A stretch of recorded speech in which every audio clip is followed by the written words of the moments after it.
delta y, and then simplify. Number 3, divide by delta x. And the last one that will now be the definition of the derivative, get the limit of delta y over delta x as delta x approach 0. Yan yung 4-step rule. Then, ilan sample lang ginawa natin last time? Isa lang ata, dalawa? Parang dalawa ang naalala ko eh. Dalawa po, sir.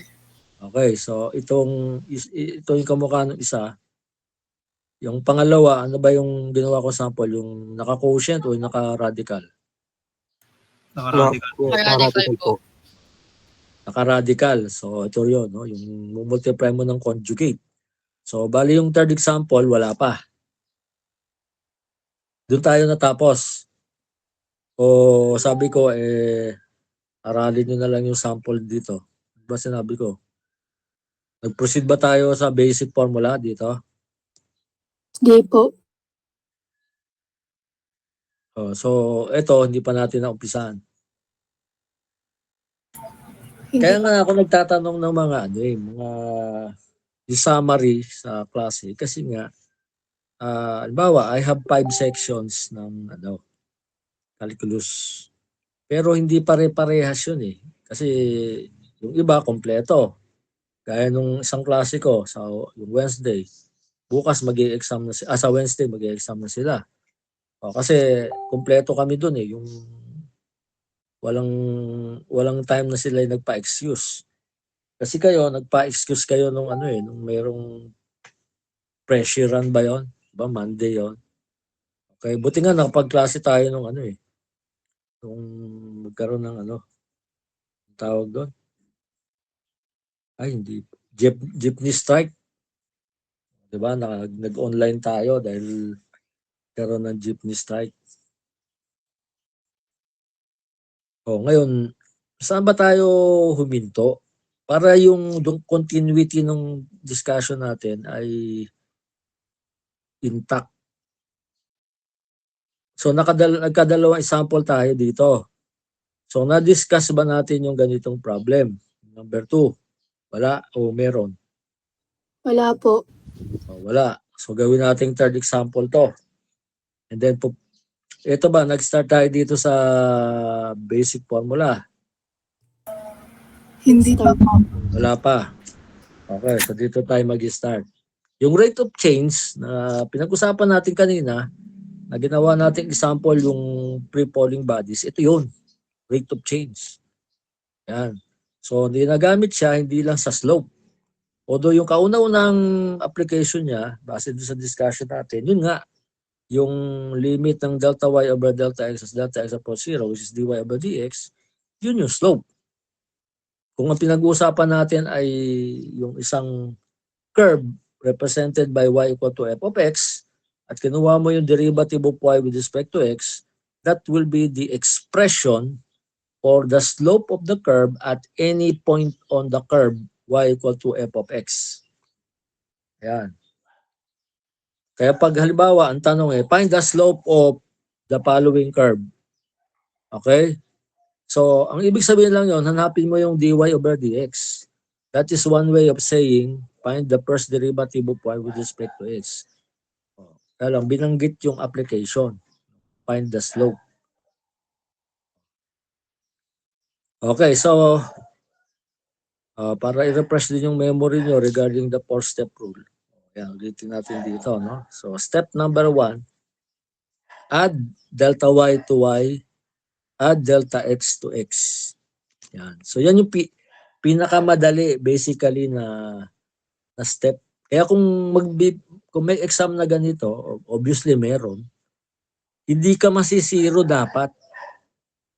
Kasi yan lang ang gagawin mo. Ayan, Ang problema minsan, yung bakit yung first line hindi ginagawa eh. Di ba? So kung yun lang ang naalala mo, gawin mo, sulat mo. At least may 1 point ka. Makakuha ka man lang ng 1 point. Wala eh. Susulat lang yung problem. Tapos blank na. Wala nang nakasulat. Kung kaya mo namang gawin yung step 1, isulat mo na. Sayang din yung 1 point. Kasi yan pa lang 1 point na eh.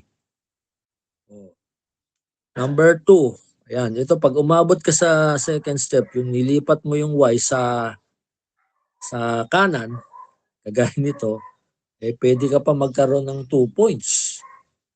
O, di ba? O, sayang din yun. O, kasi basically, wala kang masyadong ginawa dyan. Ilipat mo lang si y, tapos si y pinalitan mo ng 3x minus 1 over 2x plus 5. So, ang main problem talaga mo dito ay yung simplify. Yan. Di ba? Solve for delta y and then simplify. Doon tayo magkakaproblema sa word na simplify. Kasi, bago mo masimplify yan, okay, kailangan mong pag-isahin yung dalawang fraction eh. Okay, ngayon yung iba nag-iimbento ng batas ng ibang batas sa algebra. Nung makita nila may 3x dito, uy, 3x. O tapos ito, minus 3x, cancel. O ito, negative 1. O ito, negative 1, positive 1, cancel. O, ganun yung ginagawa nila. O, ngayon, mali yan. Bakit? Subtraction yan eh.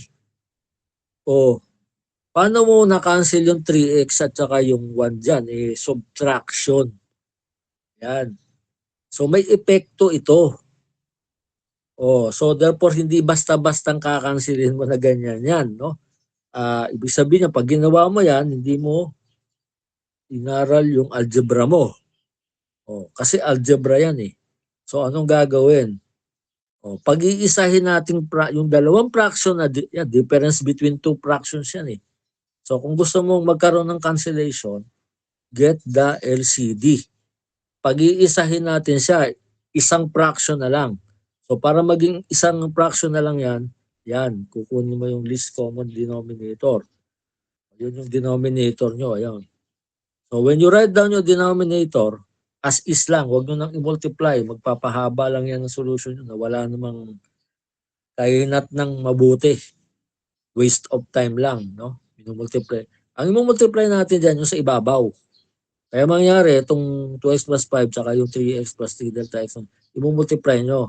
Ganun din sa kabila, yung 3x minus 1 tsaka 2x plus 2 delta x plus 5, i-multiply nyo. So pag multiply nyo yung dalawang yon, ito siya. So dyan yung mahaba na part at dyan kayo mag-iingat. Bakit? Ang dami nagkakamali sa sign dyan eh. Yan, lalo-lalo na to, yung presence nito, tapos tinatanggal yung parenthesis. Yan, nababaliktad yung mga sign nila na ang resulta kasi no, pag nagkamali kayo sa sign, yan, hindi magka-cancel yung 6x squared. Hindi magka-cancel yung 13x. Hindi magka-cancel yung 5. Supposedly, yung part na yan ng expansion nyo, dapat yan mag-cancel out eh. O yan.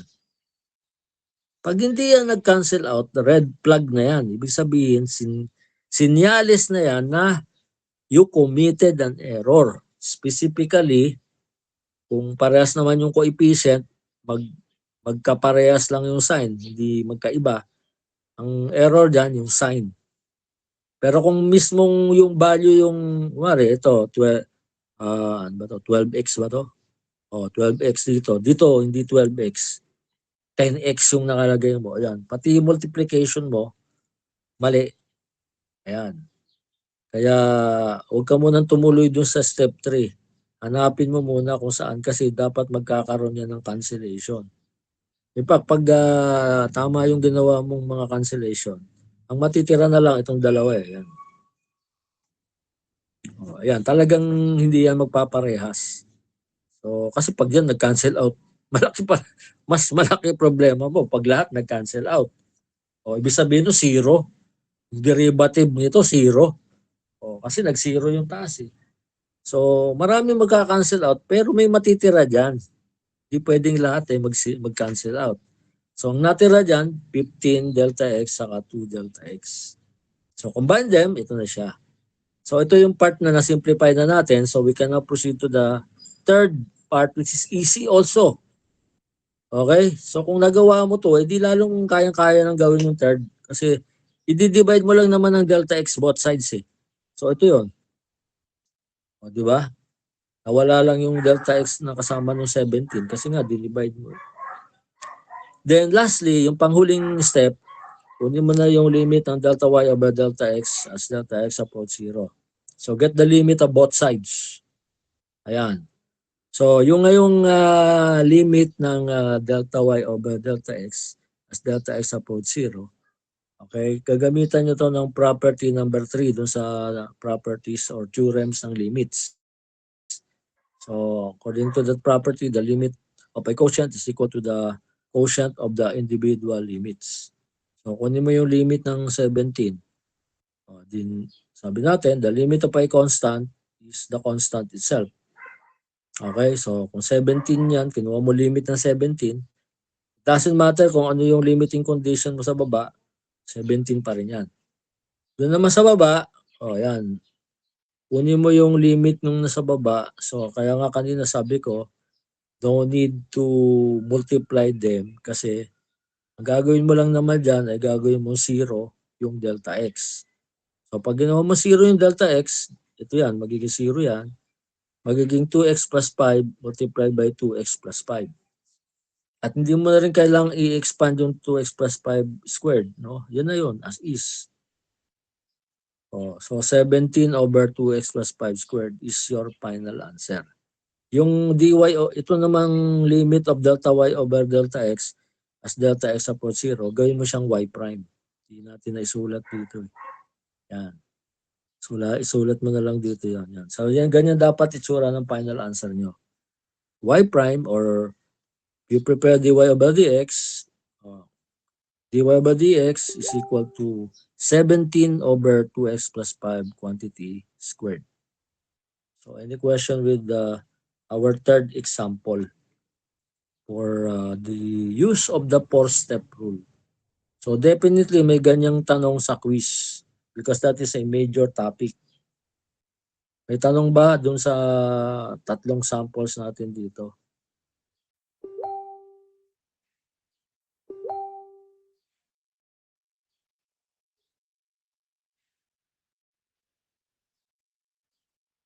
None po.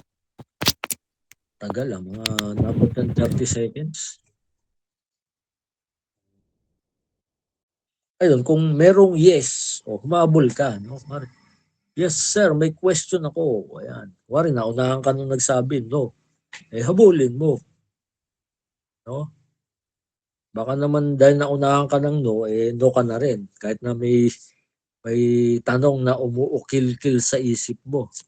Diba? Something is bothering your mind. Pero ayaw mo namang sabihin. Merong ganun kasi. Halimbawa, nabigay mo na yung result ng exam. Kasi sir, akala ko ganito yun, ganyan.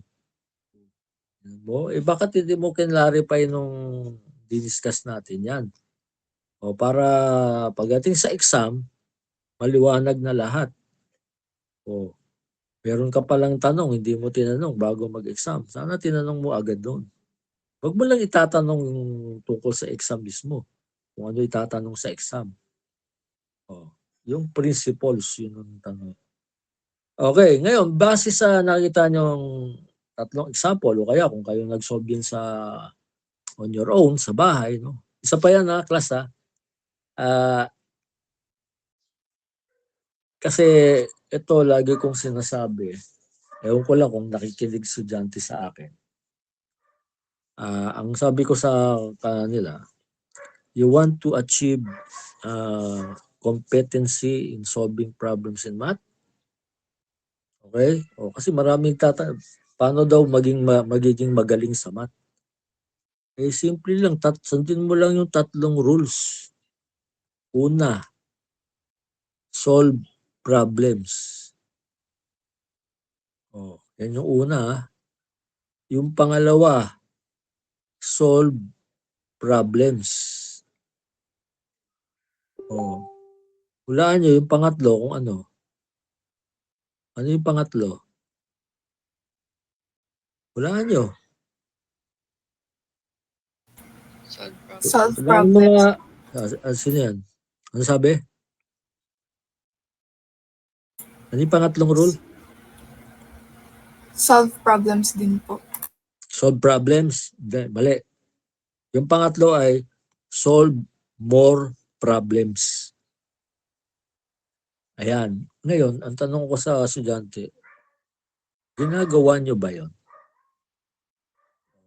Kadalasan, sir, hindi. Ayan. So, ito, gawin nyo, yung take out of this, you will not gain proficiency if you will just depend on the examples. Ayan. It will take more than the examples because you have to do it yourself. Yung example kasi solve problem na yan eh. Okay? So, kumbaga, pag binabasa mo, parang madali lang, no? But you have to experience it. Diba? Maraming mga bagay na pag tinignan mo, ginagawa ng iba, ang dali lang pala eh. Pero pag ikaw na gumagawa, doon mo nararamdaman na, mahirap pala. You have to do it yourself. Kasi lalo ngayon, ang dami ng may internet, may mga apps pa. Yan nga yung apps, imbis na makatulong yan sa pagpapaunlad ng alam ng estudyante, nakakasama pa nga eh. Bakit? Kasi ang gagawin na lang, isasulat yung problem, tapos pipindutin yung key, answer, may solution pa. Wala kasi dun sa pamagitan ng parang nagsosolve ka ng puzzle eh. Di ba? So pag nagsosolve ka ng puzzle, gumagana yung utak mo, yung kumbaga, yung mga, kasi ang sabi nga nila, yung brain, may mga, yung mga impulses diyan, electrical yan eh. So kung nag-iisip ka, nagsosolve ka ng problem, nagiging active yan. Yan. Kaya pati yung flow ng brain do sa utak na-improve. Doon mo na, kumbaga, minsan, nung una hindi mo masolve, no? Pero later on, may inspiration, may isip, ganito lang pala gagawin dito. Diba? Merong excitement do sa discovery ng pag-solve ng problem. Hindi nyo mararanasan yan kung tumitingin lang kayo sa solve problem. Wala, nanonood lang kayo ng sine. Ayun. O kaya kung kayo ay, nanonood lang ng basketball. Di ba? Exciting, nanonood ka eh. Pero mas exciting kung ikaw mismo yung naglalaro doon. Ikaw yung may hawak ng bola, tapos ikaw yung magsushoot. Doon ka gagaling. Pero kung nanonood ka lang, paano ka gagaling sa basketball? Kailangan mo mag-practice. Ganon din dito. Kaya nga, hindi ako magtataka yung mga magagaling yung mga nabibigyan ko ng mataas na grade. Tanungin mo yung mga yan. Nagpa-practice yan. Nagsosolve ng problem yan. Hindi yan magkakaroon ng mga matataas na score sa exam na minsan hindi yan nag-practice. In fact, sila nga yung masipag na mag-solve ng problem eh. Kaya hindi ka na magugulat bakit ganun yung kanilang mga score. Pero yung mga halos walang maisagot sa exam, tanongin mo, ilang problem ang sinolve mo? Usually, wala. Tinignan lang yung example. Okay, sana yung sinasabi ko na mag-practice kayo na mag-solve ng problem, gawin nyo. Do not just give lip service. Gawin nyo. Kahit na wala kayong assignment, gawin nyo pa rin. Yung iba, napipilitan lang eh. Kapag may assignment, saka gagawa. Okay, so as you can see in the example here na 3 o kaya mahigit pa kung nag-solve din kayo. Ang mga problem na involved dito, madadali lang comparatively speaking yan. Ayan. Yx squared minus, madali lang yan eh. Ito rin, medyo madali lang yan. Saka ito. Ayun, ang tanong, paano kung binigyan ka ng problem na kamukha nito? Ayan, y is equal to the square root of 3 minus 2x all over cube root of yan 1 plus x times x to the 4th power to the 5th power na lang. Yan, pwede na yan. Yan. Ganyan yung problem na binigay sa'yo. Solve for y prime. Tapos 4-step rule, patay kang bata ka. Ba yan, four-step rule. O, yun nga lang ganito kasimple. Haba na solution, tapos ganyan pa. O, so, therefore, mapapaisip ka ngayon. No? Bali sana kung lahat ng ma-encounter mong problem, simple. Yung function. Obviously, makaka-encounter ka ng mga complicated na mga function. So, yun na lang ba lagi? Yun na lang four-step rule? Iba, baka bago matapos yung problem, inabot na ako ng isang araw. Pwede. Pero, na-anticipate na yan ng mga naunang mathematician eh. Siyempre, ginagawa nila yan, na-encounter nila yung mga difficulty. So therefore, you have to find a way para yung mga ganito kahirap na problem na pag ginamitan ng four-step rule, masyadong mahaba eh. O yun. Diyan pumasok yung mga basic Look, there are a formulas. lot of Pokemon, like Actually, tatlo 1025 yan to be exact. And for Itong derivative of Assam, medyo ano na lang to eh. Parang incidental. No? Pero, as a note of clarification, class, kasi may mga estudyante, narinig mo yan eh. Sir, pag may basic formula na ba tayo, kailangan pa bang gamitin yung four-step rule pag nagsosolve ng derivative? Actually, kung ang instruction ay solve for y prime lang, okay, you can choose from the two. Pero kung normal yung takbo ng isip mo, okay, di ba normal? Gagamitin mo ba yung yung four-step rule? O di ba? Alam mo naman pagkahaba-haba nun. Okay? So normally gagamit ka ng formula. Okay. Di sir, kahit na hindi na namin aralin yung yung four-step rule kasi pwede nung palang gamitin yung basic formula eh. O ngayon, sandali lang. Ang sabi ko, kung ang tanong ay find the derivative of y with respect to x. Pero kung halimbawa, ang tanong solve for y prime using the four-step rule. Kahit na marunong ka ng formula, nakalagay sa instruction, use the four-step rule. You have to follow the direction. Okay? Kung gumamit ka ng formula, okay, magkakaroon ka ng point, pero 1 point lang. Kunwari, 7 points yan. Kung gumamit ka ng four-step rule, 7 points ang makukuha mo. Pero gumamit ka ng formula meron ka lang 1 point. Kasi tama yung final answer mo. Yun lang scorean sa'yo. Yung final answer mo. Which is 1 point. Okay, so yun ha. Kaya basahin yung maigi kung ano yung nakasulat dun sa direction. Okay. Ayun, may isa pang dyan no? Kahit na halimbawa class, okay, puro basic formula yung ginagamit nyo. Huwag nyo pa rin kalimutan yung four-step rule. Kahit sabihin natin, hindi mo nagagamitin sa paghanap ng derivative, may formula naman Kasi simple lang reason doon. Ang tawag doon pagtanaw ng utang na loob. Yan, parang nga sabi ko halimbawa ikaw, dahil ikaw ay malaki na, marunong ka nang tumayo mag-isa. Okay? Dahil ba dyan, kakalimutan mo na kung saan ka nang galing? Ikaw, Mr. Lunas. Mr. Lunas. Alexander. Diba? Assuming na ikaw ngayon ay malaking tao na. Kumikita ka na ng malaki. Kakalimutan mo ba ang nanay at tatay mo? Siyempre, sir, hindi. Ay, tama.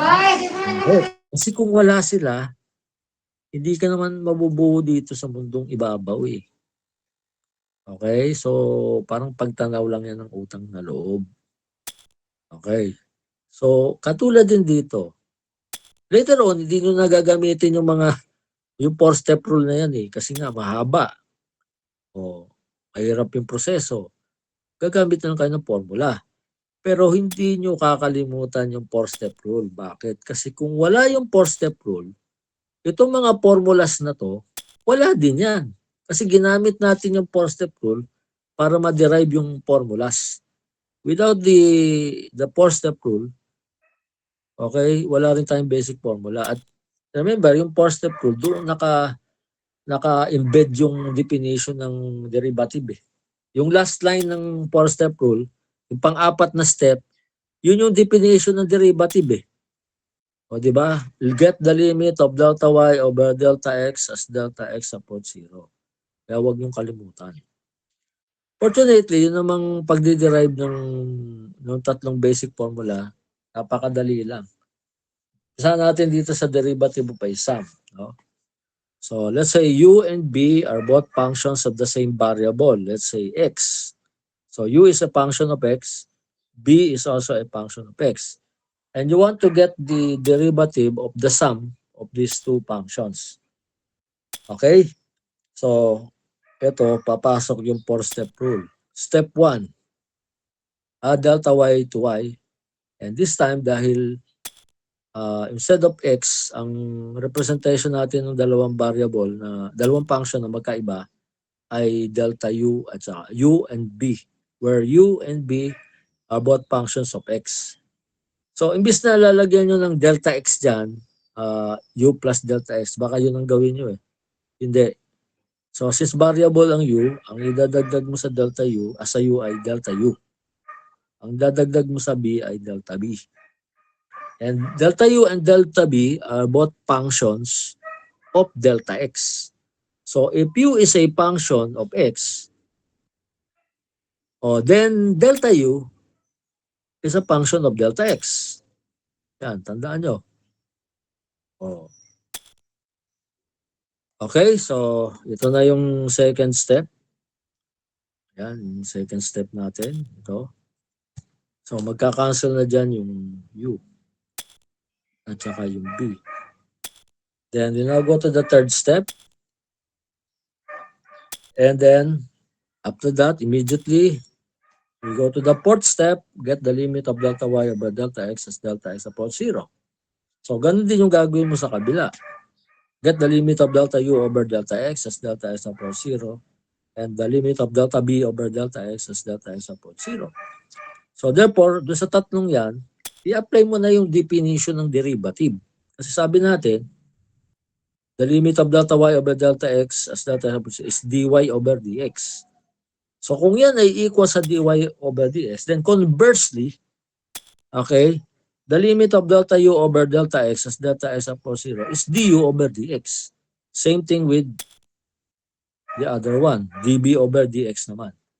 So, itong statement na to na the limit of the sum or pwede rin difference is equal to the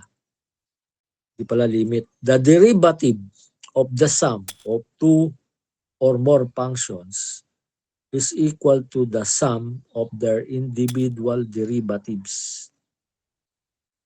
Parang kung naalala niyo yung property ng limits, parang kamukha niya eh. Diba? Yung property number 1. Diba? The limit of the sum of two or more functions is equal to the sum of their individual limits. Eh talagang ganun, ano ba naman derivative? Eh, 'di ba limits din naman 'yan. So kung ano yung property ng limits, transfer diyan do sa property ng derivatives. Okay. Let's go to the next one. Ito yung ang tawag ko sa tatlong ito. Ito yung ano troika of formulas. The product formula, the quotient formula, and the power formula. Okay. Ibig sabihin ng troika.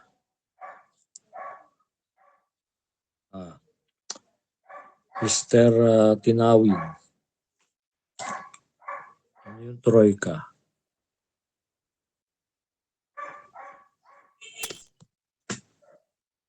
Mr. Tinawin. Sir? Ano yung troika? Narinig mo na ba yung salitang troika? Hindi pa po. Di pa? O, yan yung magiging word for the day mo. Okay? So, Troy, bali, ang umpisa niyan ay galing sa salitang tree. Ewan ko lang yung origin niyan. Parang ang origin niyan ay Russian. Yan. Check mo, i-google mo. Meaning group of three. Yan. So, pag sinabing troika, magkasamang parang trio. Yan, trio. Di ba? Pag sinabing trio, o, ang grupo ng tatlong tao. O, tingnan mo, i-google mo, anong nakalagay sa troika? Baka binobola ko lang kayo. Wala nang palang ganyan salita. Ano sabi Mr. Tinawin? Dinig mo ba?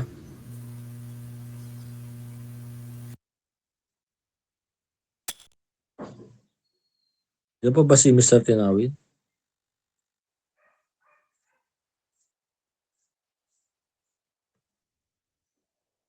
Mr. Tinawin?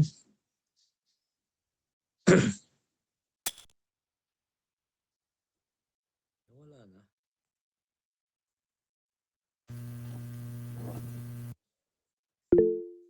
Tanggalin nga natin yung si Tinawin. Saan ba yan? Sir? Wala ko, wala ka, natatanggalin na kita eh. Hello po. Oo, Naglalag po, sir. Group of 3 people po. ayan. Group of 3 people. So actually, parang, tatlong, ano yun eh, tatlong itlog. O kaya yung The Three Stooges. Alam niyo yung The Three Stooges? Ha? Mr. Mr. Lion Carril.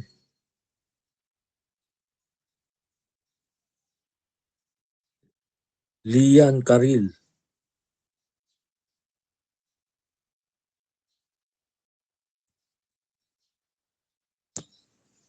Oh, last call. Lian Carril Garcia. Ikaw ba'y nandito ngayon sa classroom?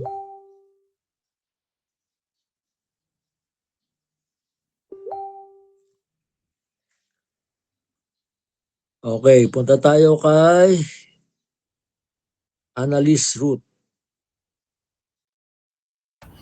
No po, sir. Hindi ko, Okay, may hindi po siya question ka familiar ba sa dun akin. sa discussion natin kanina? As what's the discussion po earlier? Wala po. Wala. Okay. Sino to? Kaklase nyo ba to si GB Chloe Cabuloy? Classmate niya to o hindi? Classmate po. Ba't ngayon lang pumasok to? Eh, alas 12, may 12 na. Sa susunod pag lumampas kayo ng isa't kalahating oras, hindi ko na kayo papapasukin dito sa classroom. Kung face-to-face to, pwede pa. Kasi gumastos na kayo ng pamasahe. Pero pag dito tayo sa online, kailangan makapasa kayo within 1 hour. So pag sinabi kong 10:45, kailangan 11:45 dito na kayo. So, bibigyan ko lang ng 30 minutes. Okay, kung 10:45, so 30 minutes, no, 11:15. Pag lumampas doon, late na. Mamarkahan ko na ng late yung inyong class record. Pag lumampas kayo ng isang oras, considered na ano na yun, absent. Pero papapasukin pa kita. Okay, sayang pa yung 2 oras eh. Pero pag lumampas na doon, 1.5, 50% na ng oras natin, o mahigit pa, i-deny entry na kita.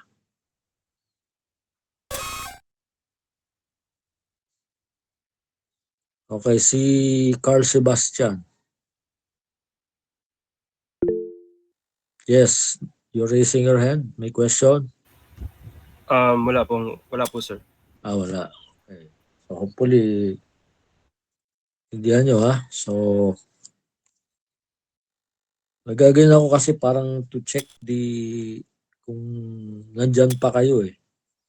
O kasi,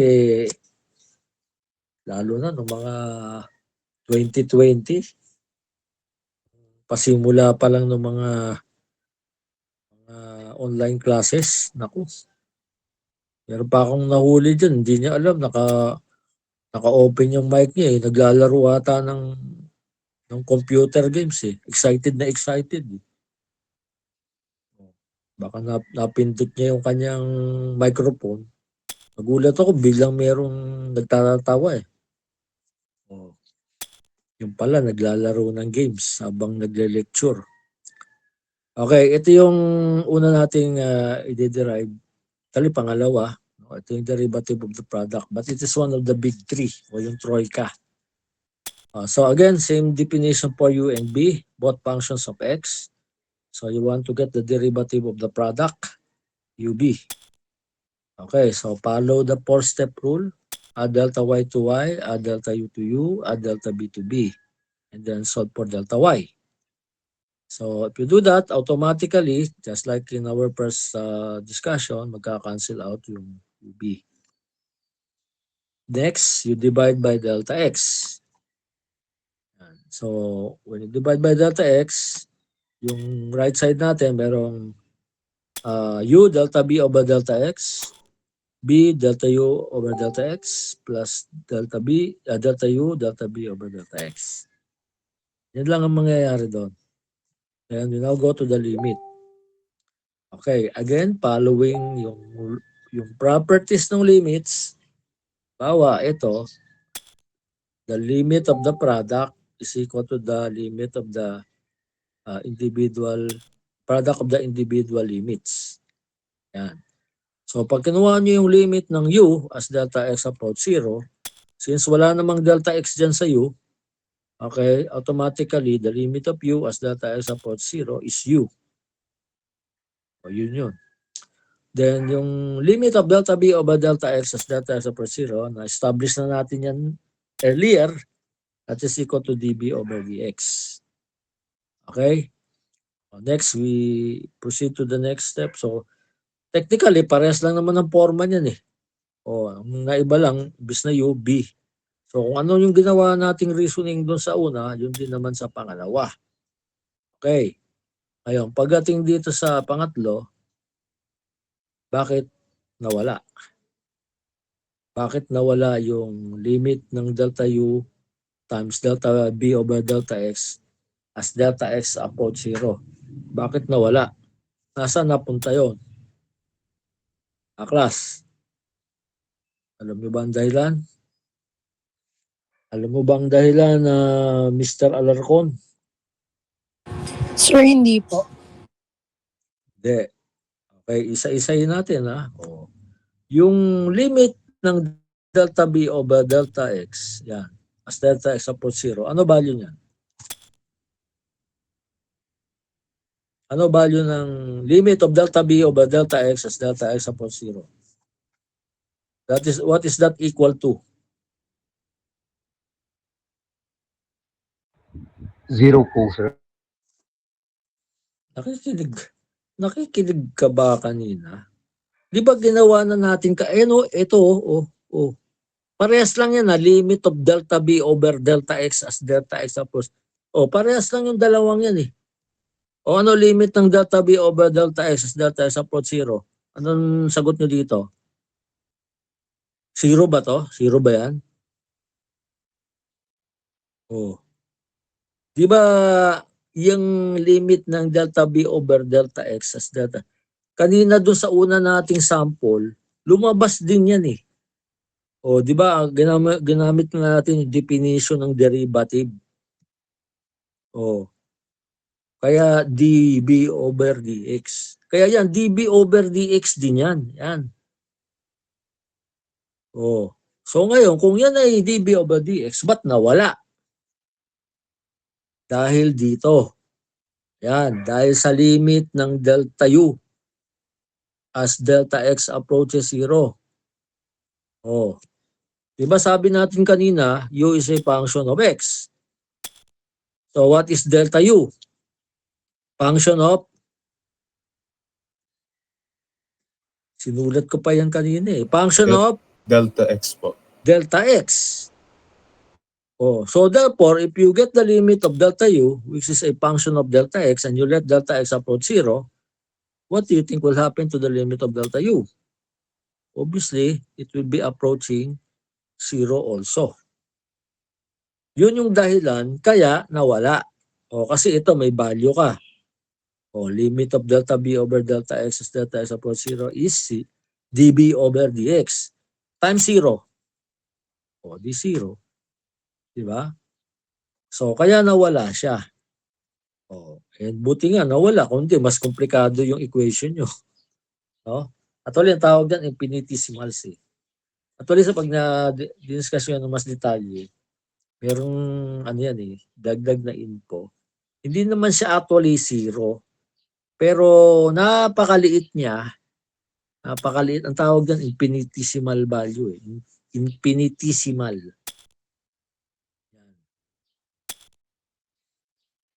Kaya yung limit ng delta u as delta x approaches 0 also approaches 0. O, kaya tanggalin na lang, no? Huwag na isama kasi pampahaba lang yan nung formula. Na hindi naman definitely makaka-apekto ng malaki doon sa sagot natin. Okay? O, kaya yan yung product formula nyo. Yan. So, the derivative with respect to x of ub is equal to u times the derivative of b with respect to x plus b times the derivative of u with respect to x. Ang madalas na error dyan ng estudyante, pag hindi sila pamilyar sa formula, ang ginagawa nila, sinasabay nila yung dalawang derivatives eh. Yan, ginaganito. Yan. Kukunin nila yung derivative ng u with respect to x, tapos kukunin nila yung derivative ng b with respect to x, tapos multiply nila. Mali yan. Tingnan nyo, u db plus b du. Hindi du db. Hindi pinagsasabay na minomultiply mo yung derivative ng u at derivative ng b. Okay, so take note of that. Okay, so any clarification for the derivative of a product?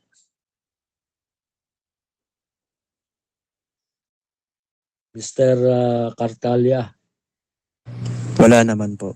Okay, let's go to the second one, derivative of a quotient. So quotient means may division operation, no? So let y be equal to u over b.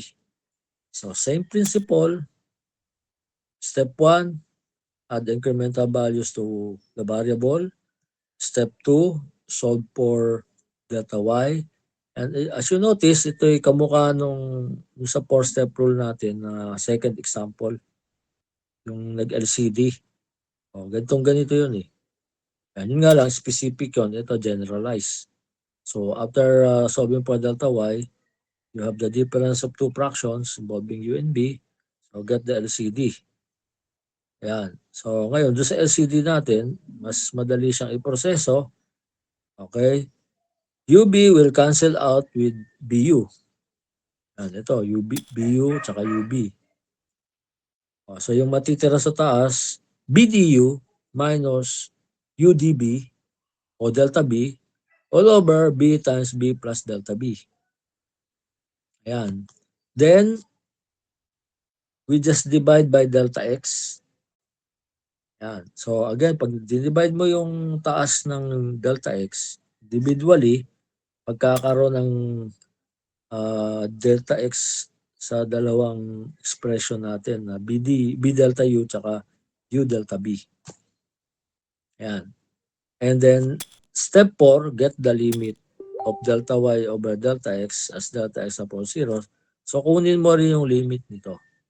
So, dyan naman papasok yung property number 2 and 3 and 1.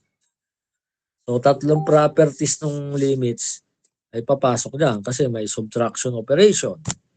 merong multiplication operation, merong division operation. So lahat ng tatlong properties ng limits natin na-apply natin dito. But fortunately, yung mga individual limits yan na napag-usapan na rin natin sa mga nauna. O kaya diretso na tayo doon sa B du over dx minus u db over dx. Kasi yan din naman yung nandito kanina eh. Doon sa product, di ba? Yan din yung involved eh. O kaya hindi na tayo magtatagal dyan na papaliwanag pa. Kasi same reasoning lang naman yan. O, ngayon, sa denominator naman, o yan, again, yung delta b, the limit of delta b as delta x approach 0 is 0. Yan, ito. Pag kinuha mo yung limit ng delta b as delta x approach 0 ay 0, kaparas din kanina, bakit yung limit ng delta u as delta x approach 0?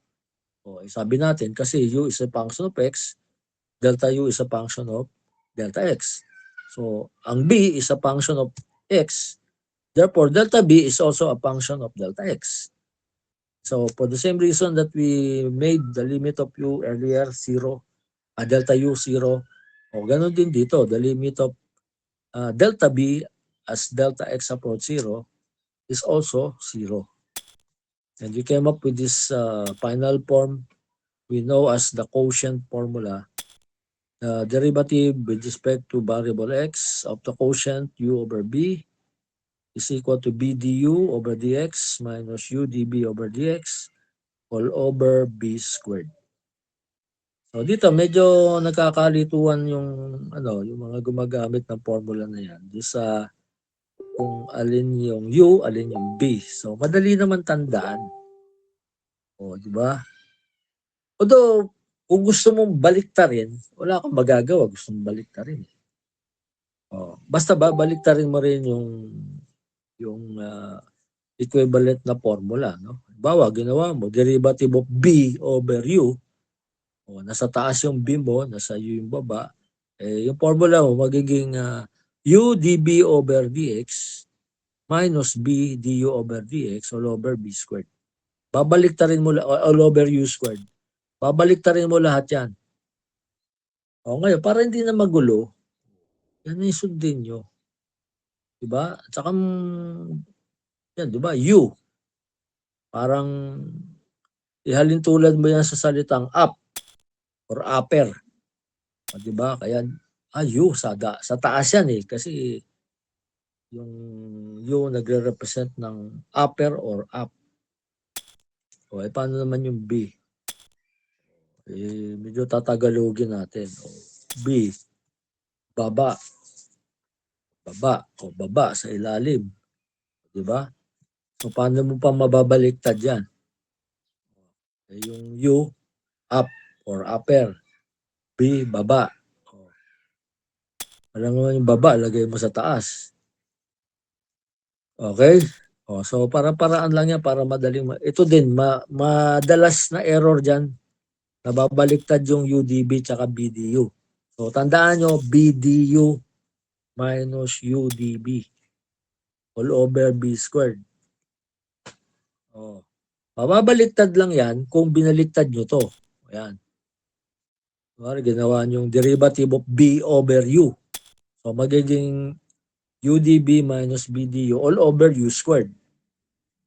Ayan. Pero wag nyo na lituhin yung sarili nyo. Daan nyo na lang yan.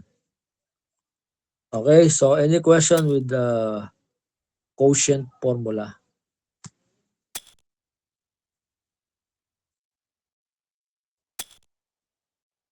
Question?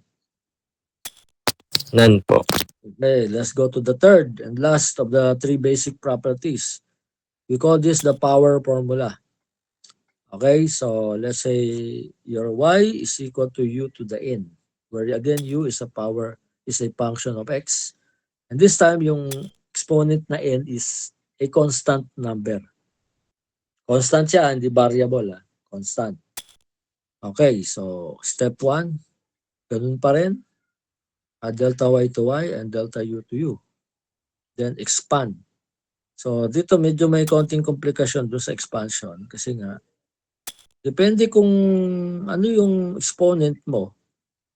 O kasi remember, yan ay integer yan eh.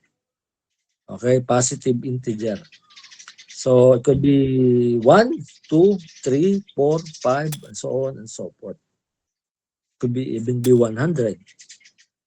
Okay? So, hindi naman natin kailangang ilagay yung, kunwari, kung yan ay 100, di mo naman kailangang isulat yan hanggang umabot sa ilang terms yun. 100 terms. O, di sa pagsusulat ng mga terms, ubos na oras nyo. Okay? So, dito, ganun din. Ayan. So, alamin nyo na lang yung pag kayo nag-expand ng binomial, alala nyo, if you have x plus y raised to the power of n, sigurado kayo, yung una na term yan ay x to the n. Yung panghuling term yan ay y to the n. At kung ilan yung term sa gitna, depende yan sa n. So kung ang n nyo ay 1, ano yung term sa gitna?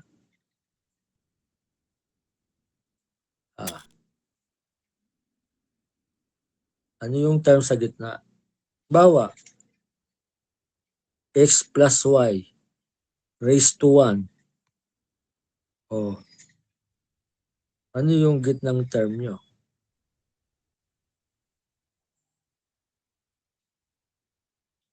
Ano yung nasa gitna ng x to the 1 at saka sa y to the 1? Yan. Wala po. Wala. Yun na mismo yun eh. O, di ba? X plus y, yun na rin yun. O, ngayon, pag ginawa mong squared yan, o, ilan yung middle term mo? Giging? Isa po. Isa. Okay? At yung isa na yon, ang exponent ng x, okay, magiging ano yan eh, x squared. Ito, x squared din. So, yung isang yon, ang exponent ng x doon, mababawasan ng isa. Diba? So, x na lang. Samantalang yung y naman ay magkakaroon ng isa. So, kanina, wala yung y dyan, no? Walang y. O, pero sa pangalawang term mo, magkakaroon na ng y. Yan. So, magiging parehas kasi yung mga degree niyan lahat eh. Kung second degree, dapat second degree yan. Okay? O, so, ang pag-uusapan na lang yan yung coefficient. So, ano yung coefficient natin? 2. O, di ba? 2xy. So, x squared plus 2xy plus y squared. O, then, pag ginawa mong cube, o, so may pattern yan eh. So, kung naumpisa, hindi pa makikita, pero ulit-ulitin mo. Expand mo yung x plus y to the third power. X plus y to the fourth power. So, ang makikita mong pattern dyan, yung gaya na nakita natin, yung first term, laging x to the n. Kaya kung nari, x to the fourth, x plus y to the fourth power. Ang first term yan, x to the fourth. Ang last term yan, y to the fourth. So, yung gitna na lang, so yung second term, magiging x cube y. Then yung susunod doon ay x squared y squared. Then sunod doon ay x y cube. At yung panghuli ay y to the fourth. Okay? And titingnan mo na lang yung pattern ng middle term. So actually, dun sa pattern yung coefficient ng middle term, meron din tayong tinatawag na Pascal's triangle. Alam niyo yung Pascal's triangle?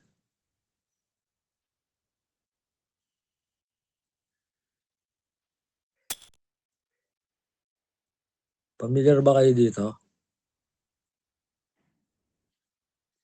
Ha? Familiar kayo? Oo, hindi. Magsalita naman kasi. Yes po, nung sa MMW. Sa MMW pa. Diba tinuro yan sa sa algebra, sa binomial expansion? Alam ko, doon yan tinuturo unang-una eh. Yan. So, kasi paano kuwari, ang Ang gusto mo expand, x plus y. O raised to the fifth power. O, di ba? So, alam na natin yung first term, x to the fifth. Yung last term, y to the fifth. Ano ngayon yung gitna? O, so, dito sa listahan na to, ito yung x plus y raised to 0. Yan. Ito yung x plus y raised to 1. Ito x plus y raised to 2. Ito yung x plus y raised to 3. Ito yung x plus y raised to 4. Itong huli, yan yung x plus y raised to 5. Yan. Kaya, x to the fifth power, plus 5x to the fourth, y, plus 10x cubed, y squared, plus 10x squared, y cubed, plus 5x, y to the fourth power, plus yung huli, y to the fifth. O yan. So, napapabilis yung ano. Kaysa naman i-multiply mo, gagawin mo, x plus y times x plus y. Kumawa mo ngayon to, tas times x plus y, times x plus y, times x plus y. So, mahaba yon. Dahil meron naman pattern, so ginagamit na lang yung pattern na yon. So, ganun din yung ginawa dito. Ayan. Kaya lang, dahil hindi specific kung ano yung n, so, symbolic ang ating value, symbolic. Ayan. So, u to the n, yan yung first term. Kasi u plus delta u raised to n. Yung pangalawa, ayan, yung coefficient niya n. Then, gaya na sinabi yan kanina, since ang involved yan na u tsaka delta u, yung u ngayon, mababawasan ng isa yung exponent. Kaya magiging u to the n minus 1. Tapos mag-a-appear ngayon yung delta u. Kung dito walang delta u, dito siya mag-a-appear ng una. Okay, then sa susunod, yung exponent ng u magiging n minus 2. Pabawas yan eh. Ang delta u naman, madadagdagan. Kasi dapat yung degree nila parehas n. Okay? All terms should have a degree equal to n. So, ang contention na lang dyan ay coefficient. So, yan, may pattern din yan. Kaya yung una n, yung pangalawa n minus u over 2 factorial. Kung may kasunod pa yan, n minus 2, n minus 1, n minus 2 over 3 factorial. And so on and so forth. Ngayon, hindi na natin nilagay yun kasi na-establish na natin yung pattern. Pero kung hindi pa, pwede nyo isulat hanggang pangatlo, pang-apat. Sa inyo kung gusto nyo pang pabain. Plus, dot, hanggang yung second to the last term natin ay delta u to the n.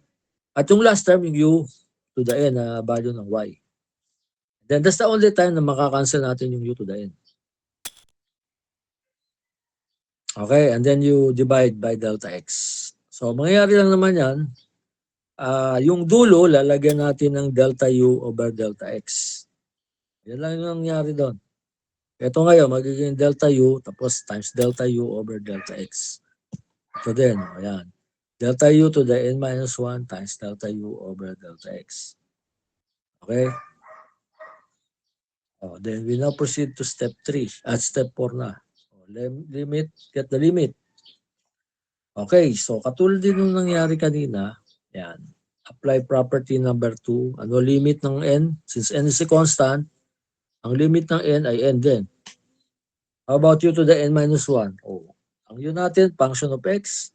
Wala naman delta x dyan. So, ang limit ng u to the n minus 1 is u to the n minus 1.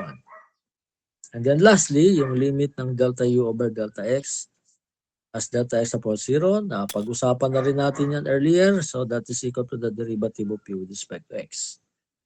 And then, bakit wala nung kasunod? Yan lang ba yun? Saan napunta tong mga to? Saan napunta yan? Ang dami niyan ah. Saan napunta? Okay, lahat sila ay nag-0. Bakit? Kasi lahat sila merong delta u. Yan, ito. Delta u. Ang susunod na term dyan, delta u squared. Sunod dyan, delta u to the fourth. Hanggang umabot ka sa delta u raised to n minus 1. Since kinukuha mo yung limit ng delta U, kanina napag-usapan na natin yan na since delta U is a function of delta X, if you get the limit of delta U as delta X approaches 0, obviously the limit of that will be equal to 0. And since lahat yung terms yan, after nitong una, lahat yan may delta U Ito, delta U. Sumunod dyan, delta U squared. Sumunod dyan, delta U cubed. Sumunod dyan, delta U to the fourth. Hanggang umabot ka dito, delta U raised to N. Lahat yan ay may delta U. So, lahat yon pag kinuha mo yung limit, 0. So, therefore, ang matitira na lang ito. At yan yung sikat na power formula. Back yan yung pinakamadalas gamitin na formula sa balat ng differential calculus. Yan. Kaya pag ginamit mo ngayon yan dito, ayan, kahit mentally, masosolve mo siya. Diba? Ano derivative ng 2x cubed? 6x squared. Ano derivative ng negative 3x to the negative 2? Positive 6x to the negative 3. At ano derivative ng 1 x to the 1/3? 1/3 x to the negative 2/3. So yung tatlong yan, ginamitan lang natin ito. Ayan. Ginamitan lang natin ng power formula.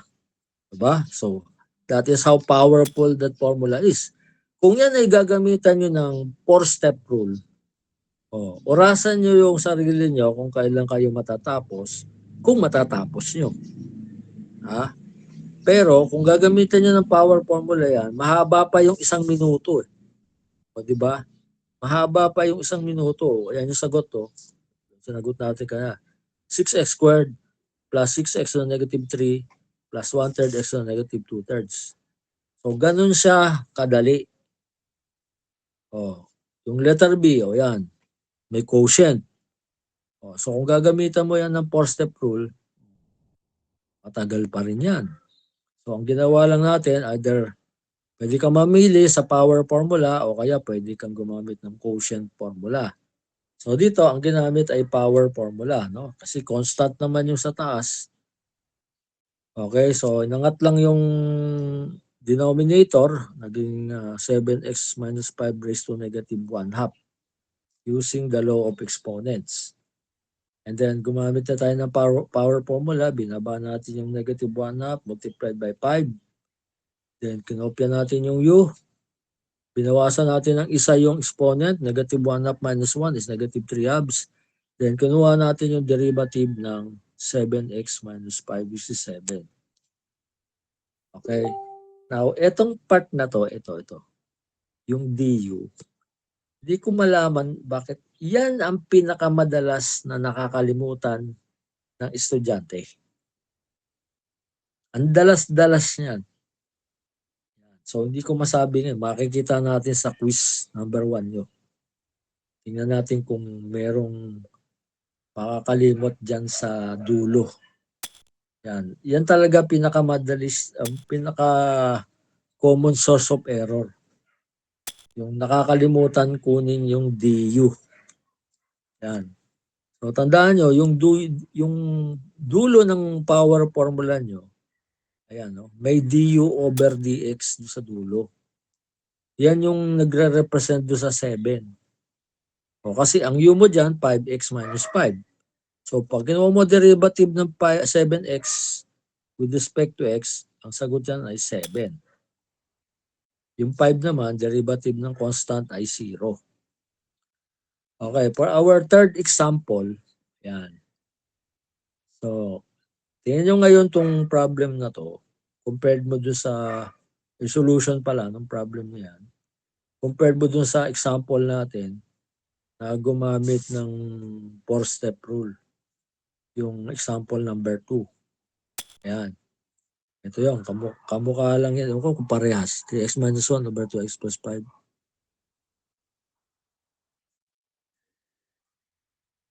Hindi. Parehas yung denominator. 3x plus 5.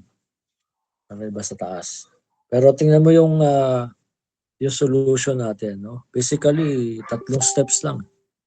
May sagot ka na. At saka hindi pa siya mahaba. Okay, so gumamit tayo dyan ng yan natin. Quotient formula. Ano naman itong yan. Itong sa taas ay U. Pag nilapit mo naman doon sa block, baba. O, yan. U over B. Yan, ha? O, then, base doon sa formula, derivative of U over B is B, yung B, then du, ibig sabihin, derivative ng U, minus U dB. Ayan, then all over B squared. Ngayon, yung paglalagay ng derivative with respect to X, yan, optional yan. Ibig sabihin, kung naguguluhan ka pa doon sa paggamit ng formula, sulat mo. Pero kung ikaw ay gamay mo na, o familiar ka na doon sa formula, hindi mo na kailangang isulat pa yung derivative with respect to x sa 4x minus 3 kasi pwede mo nang diretsuhin yung derivative niyan. 4. O, so diretso na agad. Mula dito, diretso na agad dito. Ayan. So yan yung, hindi ko na kailangang hanapin yan. O, ito yung titingnan ko. So 3x plus 5 times 4 minus 4x minus 3. Derivative ng 3x plus 5 with respect to x is 3. All over 3x plus 5 squared. Yung iba, ini-expand pa to. Hindi ko lang alam kung bakit. Basta gagawin pa lang 9x squared plus 30x plus 25. Ayun, lalagay ko doon. Pag may gumawa ganon, sinusulatan ko na ganito eh.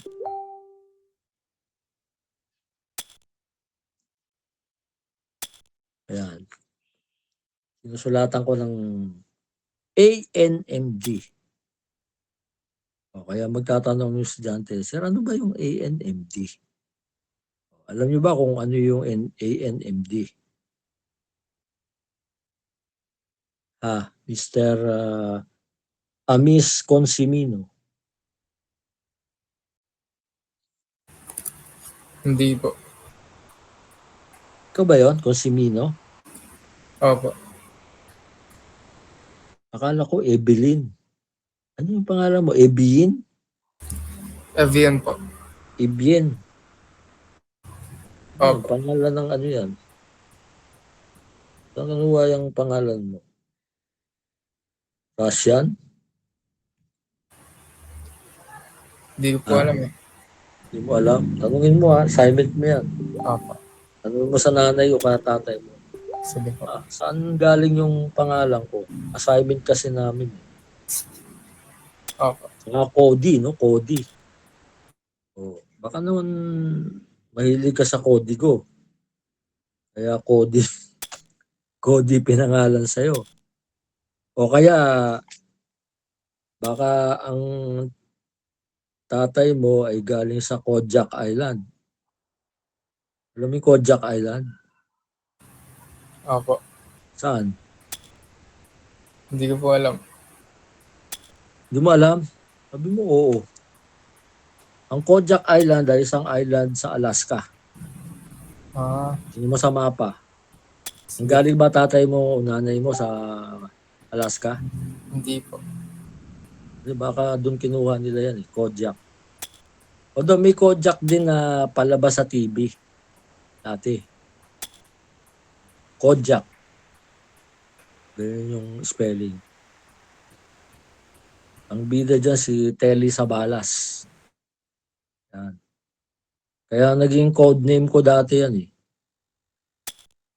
Obla Kodiak.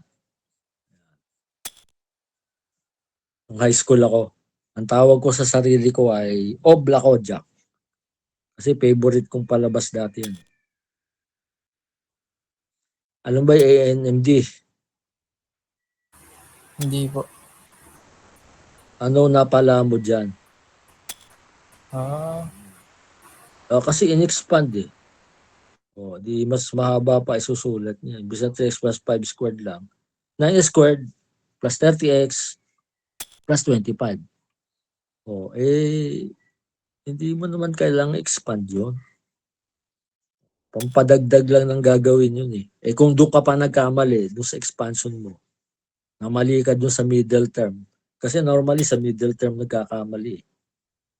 Di bawas ka pa ng puntos ngayon. Tama na, namali pa. Okay, ganun lang yung gagawin nyo. Sample 2. Ito, kombinasyon naman to ng product tsaka power. Di quotient ha, walang quotient dyan. Product at saka power. Burahin niya yung quotient. Power. So, usually, ganyan yung mga problem nyo. Hindi yung isang formula lang gagamitin. Normally, it's a combination. Kagaya niyan, no? So, saan ka magpa-power formula? Pag kinuha mo yung derivative ng 9x plus 1 cube at saka square root of 3 minus 2x. But since naka-multiply sila, okay, ipa-product mo. Okay? So, UB. So, ito ngayon, UDB plus BDU. Yan. Sundin mo lang yung formula. Kung sa umpisa, medyo hindi ka pa pamilya sa formula, basta memorize mo, sulat mo lang muna, no? Sulat mo doon sa, yan.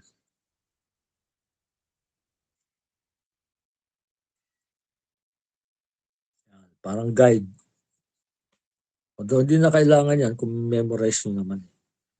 Yan. So, sulat mo muna yung 9x plus 1, tapos kung ano mo derivative ng dB. Ang square root of 3 minus 2x, pwede yung isulat na 3 minus 2x to the 1 half. So, pwede kang gumamit ng power formula. So, pag ginamitan mo ng power formula, 1 half, 3 minus 2x raised to the negative 1 half multiplied by negative 2.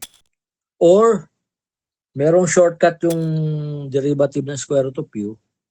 Pag kinukuha mo yung derivative ng square root of u, yan ay du over 2 square root of u. Yan. Galing din naman yan doon sa power formula.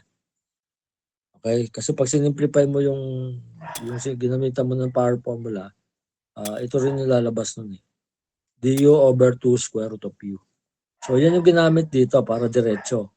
Kaya kung napansin nyo, kunuha yung derivative ng u. Anong u natin? 3 minus 2x. Yung u dito hindi yung u na kabila. So, derivative ng 3 minus 2x, negative 2. So, ito yun. Divided by 2, then, kopyahin mo na lang yung square root of u. So, magkakancel dyan yung 2.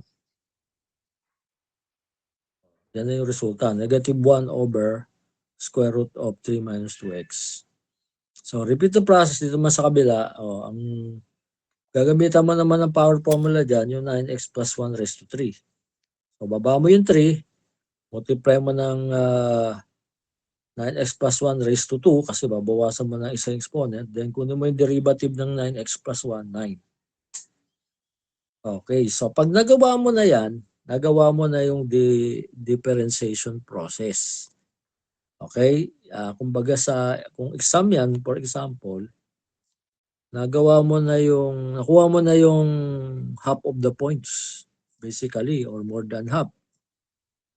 Okay? Bakit? Na-perform mo na yung differentiation. Pag dito, hindi pa. 1 point lang yan. Bakit? Hindi ka pa naman nagdi-differentiate yan. Pinakita mo lang naman yung formula. Pero yung differentiation mismo, wala pa.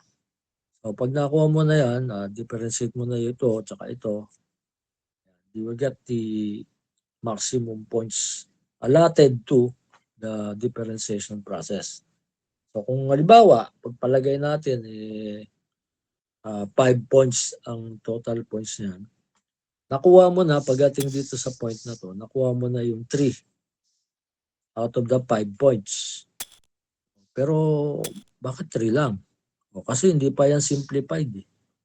May gagawin ka pang algebraic process. At sometimes, the simplification takes longer kumpara dun sa differentiation. Kagaya nito. Actually, isang line lang mula dito. Kasi ito naman, optional yan. Kung gusto mo pang isulat o hindi, okay lang. From this, pwede mo na idiretso sa differentiation. So, isang linyahan lang, no? Pero hindi natin yan accept just as the final answer kasi kailangan, di ba? Rule yan sa math eh. The answer must be in simplest form. Obviously, hindi naman yung simplest form. Pwede pa yung paiksiin. So, you now apply your algebra. So, ang unang ginawa dyan ay nirewrite yung ating expression, no? Yung value natin, no? So, una, kanancel yung 2. Then, nilagay lang natin sa taas yung 9x plus 1 cube. Okay? Then, dito, ayan, multiply natin yung 3 tsaka 9. So, you have 27. Square root of 3x plus 9x plus 1 squared. So, dahil mayroong fraction sa unahan, i-combine natin. So, get the LCD. So, pag may LCD, yung square root ng dalawang yan, magmumultiply sila. Or, ang ginawa kasi dito, dalawa yan eh. Pwede nyo kunin yung LCD or pwede mong ilabas muna yung common factor. Gaya dito, nilabas muna yung common factor. Yan, yung common factor. May 9x plus 1 squared. Dito, 9x plus 1 cube. So, ang common factor dyan, 9x plus 1 squared. Okay, hindi 9x plus 1 cube kasi magkakaroon ng negative exponent sa kabila. Yan, so, ito, nilabas na natin. So, nung nilabas na natin, yan, nire-write lang natin tapos kinuha natin yung LCD. Yan, so, ito na yung nawala yung radical sa taas. Yan, kasi mamumultiply ito tsaka ito. So, mawawala na yung square root. Okay? And then we can now combine yung terms natin sa taas. So, 27 times 3, 81. Minus 54x minus 9x plus 1. So, ito, iingatan nyo rin to. Ayan ha. Huwag basta-basta magtanggal ng parenthesis na hindi binabago yung sign sa loob. Kasi again, ang pinakamadalas na error dyan, gagawin minus 9x plus 1.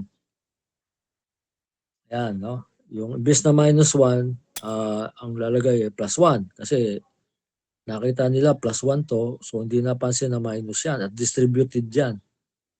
I-distribute mo yung negative sign niya sa loob. Hindi lang yung 9x yung magne-negative. Pati yung positive 1, magne-negative yan. Yan yung na-overlook. Once na nangyari yun, mali na yung final answer mo. Bawas ka ng points. Okay, so the last step there was to combine yung pwedeng i-combine. So, 81 minus 1. Diba? 27 times 3 is 81. May minus 1 ka dito, so 80 na lang. And then, negative 34x. Diba? Negative 54. 54, sorry. 27 times 2 is 54 minus 9. So, negative 54 minus 9 is negative 63x. Okay? All over the square root of 3 minus 2x. So, kung wala nang mako-combine dyan, yan na yung final answer. May nagtanong sa aking estudyante, sir, pwede ba yung irrationalize? Yung square root sa baba. Gusto mong mawala yung square root. Pwede kung gusto mo. Pero masisimplify ba yon para dyan? Kung hindi naman, wag nyo nang gawin. Diba? Bawa, may matatawa ka nga dyan. Merong pagkakuha nito, ayan sa taas ha, ang ginawa ba naman, hindi nga ako makapaniwala na gagawin. Ang ginawa niya, in-expand niya to. Of course, hindi itong problem na to. May ibang problem, pero ganun ang ginawa niya, no? In-expand niya yan, tapos minultiply niya dito. So, siguro, doon sa sinulat niya pa isa-isa eh. Doon lang sa pagsulat nun, baka inabot na siya ng sabihin na natin, no? At saka pag-multiply, no? Siguro mahigit 5 minutes ang naubos na oras doon. Yan, sa pag-multiply ng dalawang value na yun. Okay? Siyempre, may mako-combine siya doon. Nag-cancel out. Kaso yung resulta, yun nga, ang daming terms yun eh. Meron lang halimbawa na combine na dalawang terms. O, ang lumabas, mas mahaba pa doon sa original. Ayun, yung ginawa mo, ang tanong, nagresulta ba sa simplification ng final answer? Kasi kung hindi naman yan magre-resulta sa simplification, wag mo nang gawin. Diba? O, imbis na umiksi, humaba pa eh. O, hindi mo sinimplify. O, so, hindi ka na nadagdagan ng points na ubusan ka pa ng oras. Diba? Double black ay nangyari sa'yo. Walang nadagdag na points sa'yo kasi hindi naman siya na-simplify eh. Pak, hindi pa nga, lumaba pa nga eh. At tapos, gumamit ka pa ng oras. O, na imbis na magagamit mo na sa ibang problem, yun. Kung tumigil ka doon, yung 5 minutes na ginamit mo doon, nagamit mo sa next problem. O kaso, hindi na dahil naubusan ka na ng oras. Eh. Okay, next example. Yan, magta-time check muna tayo. Wala pa naman, alauna pa lang. Okay, our next example, ito yung kombinasyon naman ng power at saka quotient. Yan, no?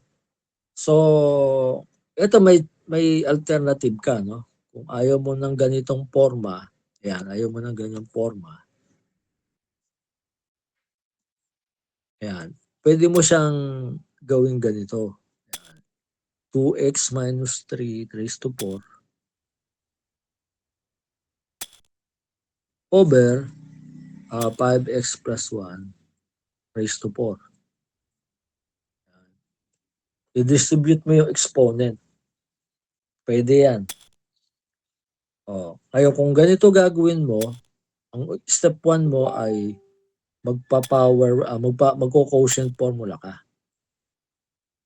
Unahin mo yung quotient formula. Yung derivative of u over b. Pero pag ganito yung yung forma, nakapaloob sa parenthesis yung dalawang value mo, yung entire quotient mo, nare-raise sa 4, ang mauna mo ditong gawin ay power formula. Tapos, gagamitin mo yung quotient formula dun sa pagkuha ng du. Kasi ang magiging u mo dito, ito yung u mo eh. Ito yung n. So, if you use the power formula, ayan. Again, itong part na to, pwede optional na yan, no? Pwede mo nang idiretso dito. Yan. Okay? So, bring down 4. Kopyahin mo yung u, 2x minus 3 over 5x plus 1. Bawasan mo ng isa yung exponent. So, from 4, magiging 3. Then, kunin mo yung derivative ng u. So, since ang u natin naka-quotient, pwede mo idiretso sa quotient formula. So, u ang 2x minus 3, b yung 5x plus 1 sa baba.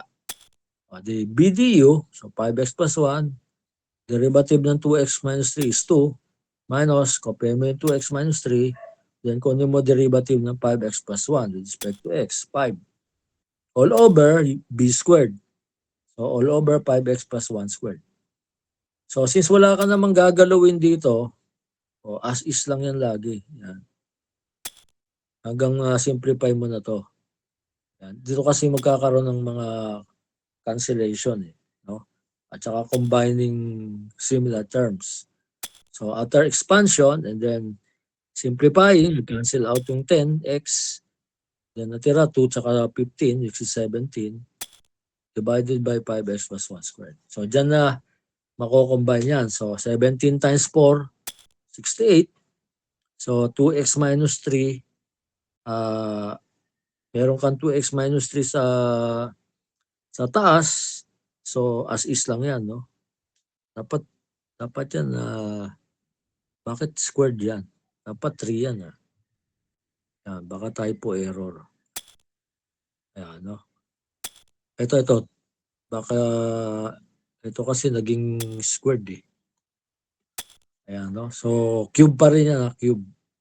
Walang mababago. Wala namang magka-cancel na 2x minus 3 sa baba, So, cube yan, hindi 2. Ang magko-combine ngayon, ito. Since yung 5x plus 1 raised to 3 yan, tapos times 5x plus 1 raised to 2. So, by the law of exponent, raised to the p power. So, yan na yung final answer nyo. Unless mayroong common factor sa taas at baba na pwede nyong i-cancel out. Pero obviously, wala naman dito. So, that will now be your final answer. Any question with these examples? Tanong ba? So, pinakita natin dito yung power, product, at saka quotient formulas. Ngayon, yung number example 3 natin. Ito na ngayon yung application. Yan. So, hindi naman laging tatanong sa inyo ay find y prime or evaluate the derivative of y with respect to x. Pwedeng ang tanong ay kagaya nito. Yan. Find the slope of the tangent to the curve at point indicated. Ayan. So, may ganyan ding tanong sa quiz 2. Kaya lang, ang gagawin ko sa quiz 2, ipapa-require ko sa inyo i-drawing yung figure. Pero dito, at least sa quiz 1, kung may binigay akong ganyan problem, hindi ko ipapa-require i-drawing yung figure. So, analytical solution lang. So, pag sinabing find the slope of the tangent to the curve, so, kanina, di ba, napag-usapan natin, if you want to get the slope of the curve, ang gagawin mo lang ay hanapin mo yung slope ng tangent line. Kung ano man yung slope ng tangent line, yun na yung slope ng curve at that point of tangency. Yan. So, halimbawa, ito yung curve nyo. Ayan. Ito yung tangent line. Yan. Okay, so ito yung equation ng curve. So, kung pinapahanap yung slope ng tangent line, ang gagawin mo lang, halimbawa, ito yung point of tangency, P. Diyan nagko-connect yung tangent line tsaka yung curve nyo, no? Kaya ang tawag doon point of tangency. Okay, ang gagawin mo lang ay hanapin mo yung y prime. Kasi sabi natin kanina, the derivative of y with respect to x is equal to the slope. No? Slope of the curve. So hanapin mo lang yung y prime. Pag nakuha mo na yung y prime, yun mismo yung expression for the slope of the curve at any point on the curve. Ayan. So, ang gagawin mo na lang ngayon ay, pag nakuha mo na yung y prime, function of x yan, di ba? Papalitan mo na lang yung x na nakikita nyo dun sa y prime ng 1/2. At kung ano yung lumabas na value ng y prime when x equal to 1/2, yun na yung sagot nyo. That is the answer to the question. Find the slope of the tangent to the curve at the given point. Maliwanag ba, class? Maliwanag ba? Bilisan yung pagsagot. Yes po. Okay, gagawin na natin yung letter A. So, ginamit natin quotient formula. So, sulat nyo muna siyempre yung problem. Okay, yan. Ito yung problem. Identify mo yung U tsaka B. So, nalilito pa pero kung hindi ka naman nalilito yan na yung, kahit na wag mo na sulat yung U over B. Okay, then according to the formula, B, kopyahin mo yung x squared. Derivative ng yung sa taas. So yan, diniretso ko na hindi na ako naglagay ng derivative with respect to x. Okay? So, ano derivative ng x squared? 2x minus 3. Derivative ng constant na 1 ay 0. So 2x minus 3. minus, kokopyahin ko ngayon yung nasa taas, yung aking u, tapos kunin ko derivative ng x squared, which is 2x. Ayan lang. So, I will expand it now para ma-simplify. I-distribute ko yung x squared saka yung 2x respectively.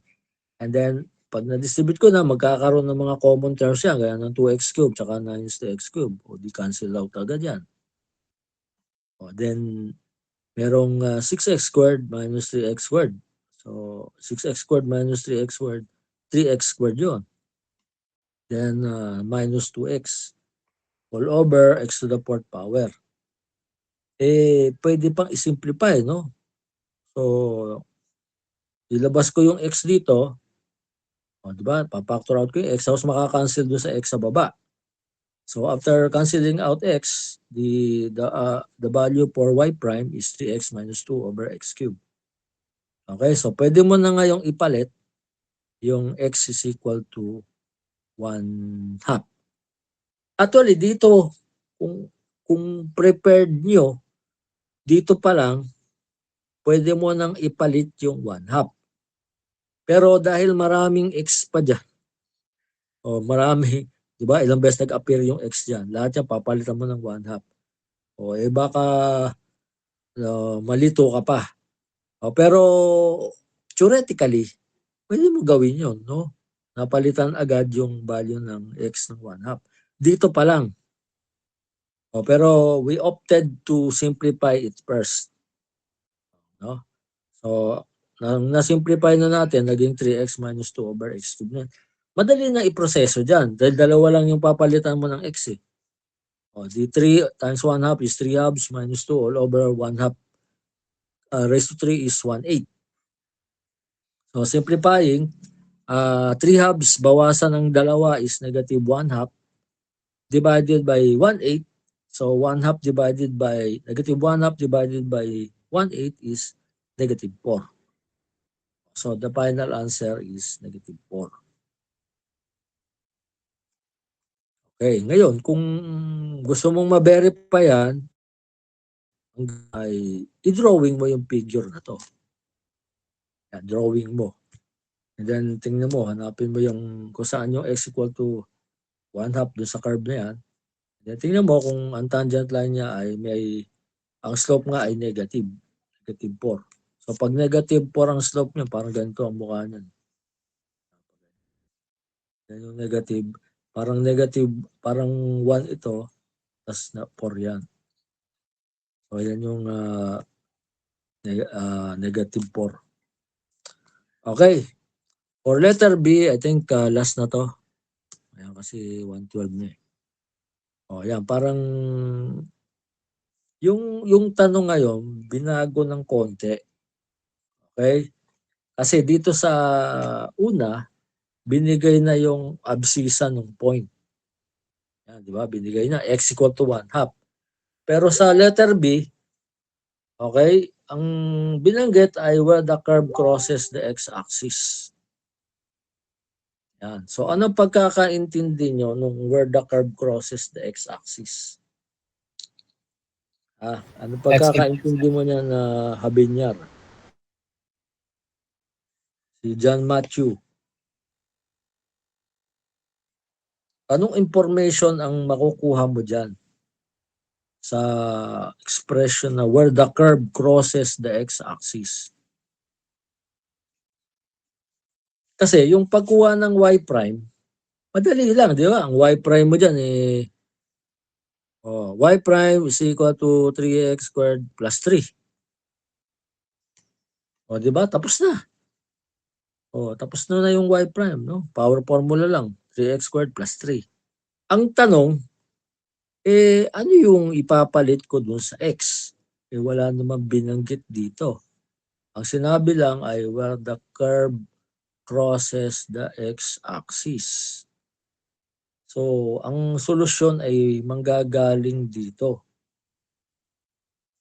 So, ano ba ang ibig sabihin niyan, Mr. Habinyar?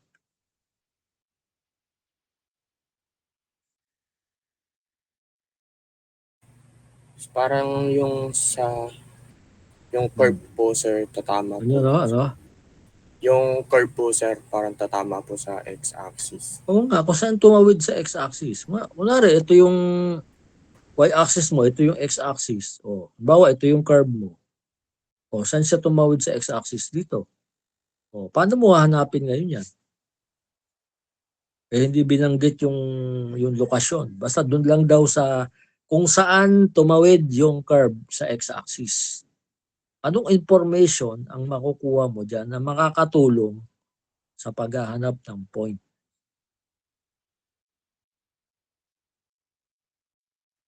Yan yung sinasabi ko na para kayong detective. Ayan. These are the clues. From the clues, give the answer or look for the answer. Si ano kaya, Malabuyok. O baka may nakakaalam, magsalita na lang kayo. Huwag niyong titingnan yung sagot sa baba, kaya nga hindi ko na ano sa ano eh. O, huwag niyong lokohin yung sarili niyo.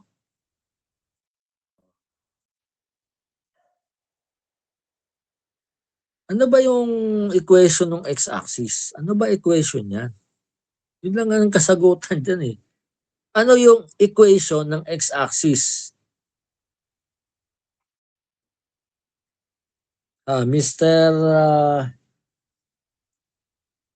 Mr. Nebrau. Nandiyan ba si Nebrau? Yes, sir. Oh. Y is Ano- equals to Ano zero. equation ng x-axis? Sagutin mo na lang. Y is equals to 0 po ba, sir? Correct. Y is equal to 0.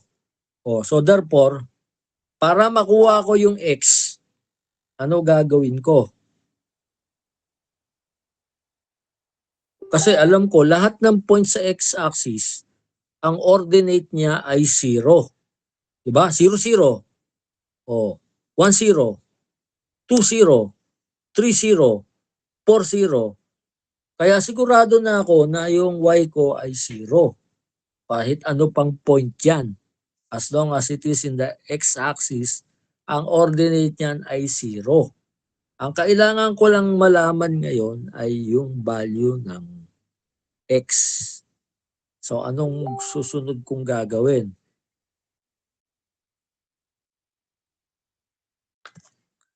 E di palitan nyo tong y na to ng 0 and then solve for x. Yan, gawin mo 0 yung y. O di 0 is equal to x cubed plus 3x plus 14. O, then solve for x. Paano mo isosolve for x? Ano gagawin nyo? Para hanapin yung roots. Actually, tawag dyan, roots. Anong gagawin, class?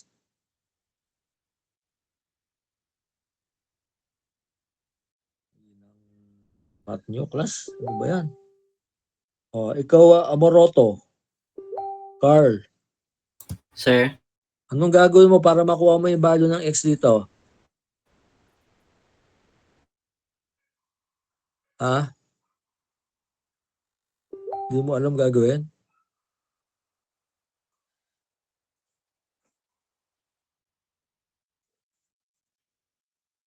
Ano, Carl? Nag-iintay ako ng sagot. 170 na. Hanggang 130 lang tayo. hindi po. Hindi mo alam? Si ano kaya? Si kanina Hindi po. nagpaparamdam lagi si Miss Red eh. Ngayon parang hindi na. O Miss Red, baka alam mo. Sir, just like what we used to nung lecture 1 po, we use the Oh. synthetic division so we can Very apply. good. Nakakatatlong very good ka na sa akin ah. O, gagamitan nyo ng synthetic division. O. Ngayon, kung second degree lang yan, madali. No? Bakit? Pwede ka mag-factoring, mag-quadratic formula.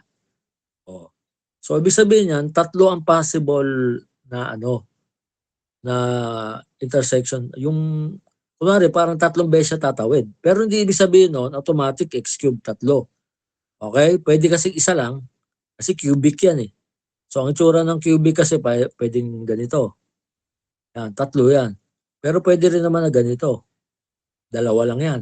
Or pwede rin naman na ganito. O, isa lang. So, pwedeng isa, pwedeng dalawa, o pwedeng tatlo ang hinahanap nating point. O, pero gagamitan mo siya ng synthetic division. O, yan sinasabi ko, class, na para kayong naghahanap ng clue na magbibigay sa inyo ng sagot. Yan. So, tingnan natin. Yan. So, nag-synthetic division tayo, no? 3x, x cube plus 3x ba yun? Tama.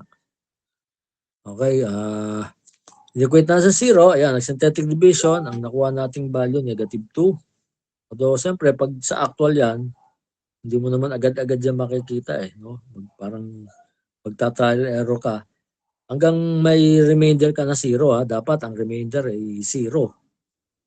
Ayan, pag hindi 0 yan, ibig sabihin, hindi yun yung hinahanap mong point. Okay?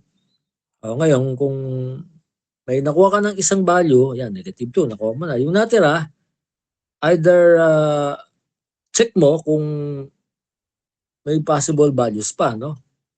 Okay? Kasi dito, kung mapapansin nyo, sinagay ko na lang, the other roots are imaginary.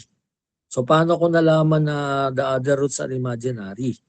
Kasi, itry mo na gumamit ng kung hindi siya factorable, di ba? Pag tingnan mo, x squared minus 2x plus 7 equals 0. Obviously, hindi factorable yan kasi 7 prime number yan eh.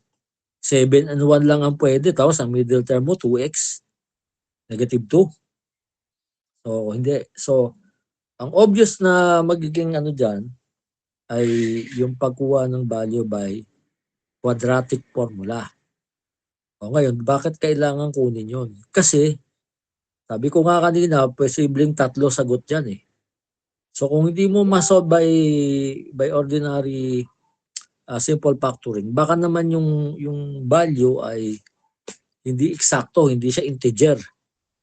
So, kung hindi siya integer, madali yang makuha by by quadratic formula. At isa pa, kung siya naman ay imaginary, mabilis din i-check yun. No? Ang gagawin nyo lang, hindi mo kailangang isolve yung buo eh. Hanapin mo lang yung b squared minus 4ac.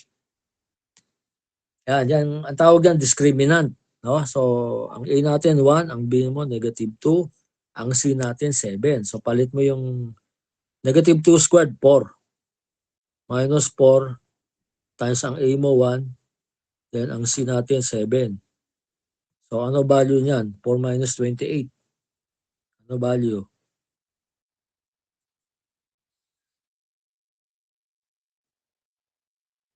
Ano yung 4 minus 28?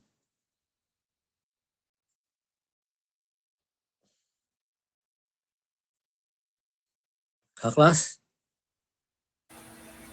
-24 po. Okay. So, less than 0. So, base doon sa, again, tinuro sa inyo sa algebra, kapag ang discriminant ay less than 0, meaning negative, ano yung root natin? Anong klase?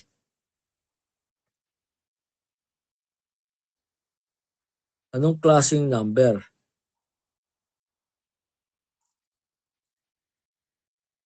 Kasulat na nga dyan, ibabasahin nyo na lang. Anong klaseng root meron tayo?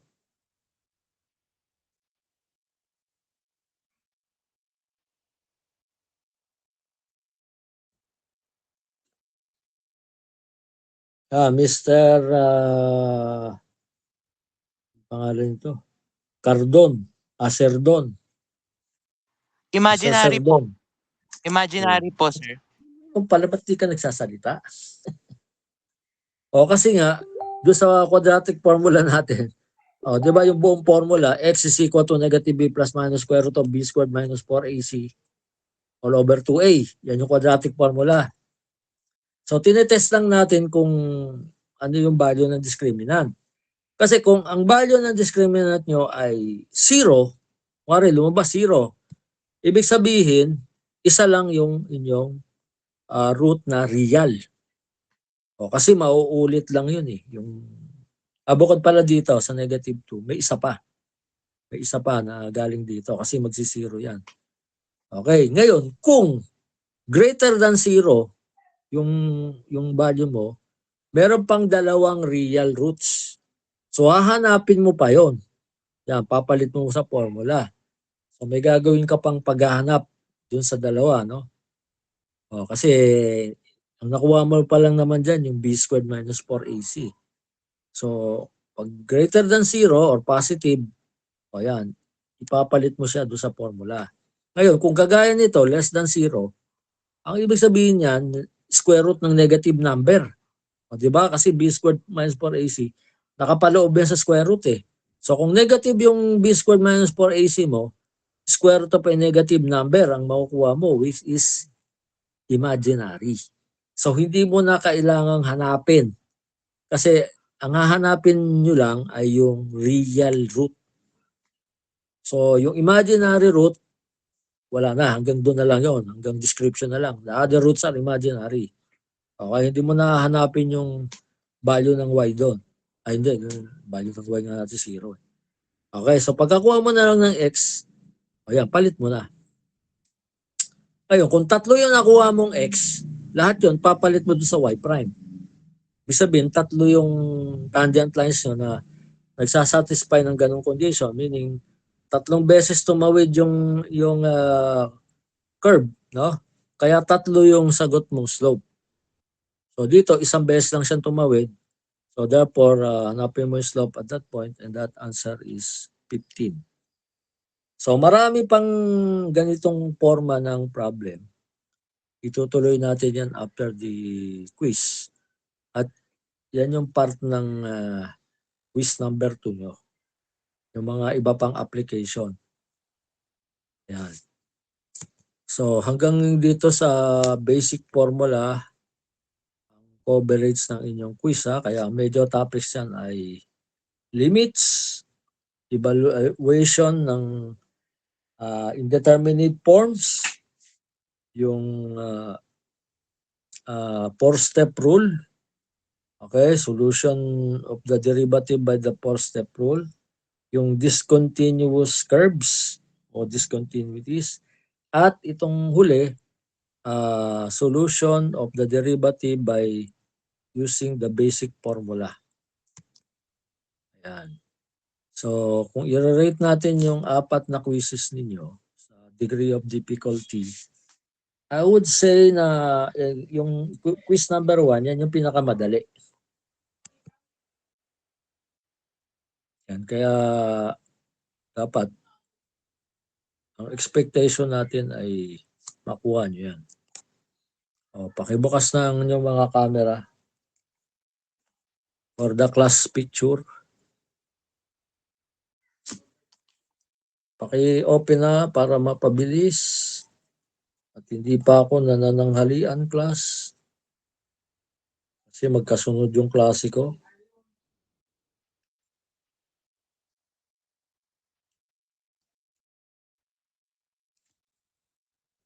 Ano pa inintay mo, Miss Red? Diba ikaw yung si Francen? Sir, sira po yung cam ko. Sira yung? Sira yung alin? Ano yung sira?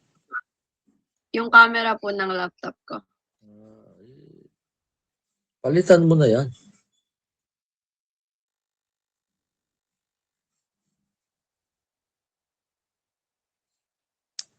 Ano pa? Titi ko ha? Bahes, Marian, Eki, Lord, Jerbic, Reido, Lunas, Marcus, Bibien, itong Florentino ba yan?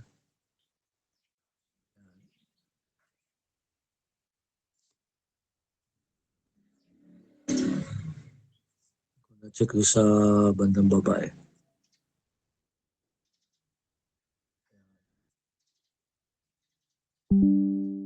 Nikki Alicia. Yun. Parang nasa Switzerland ka. Saan ka ba? Sa Alaska, sa Canada o sa Switzerland? Miss Alicia.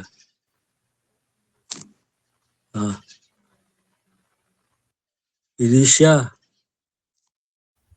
Diyan ka ba? Hello po, sir. Hmm. Wallpaper lang po. Check ko lang itong...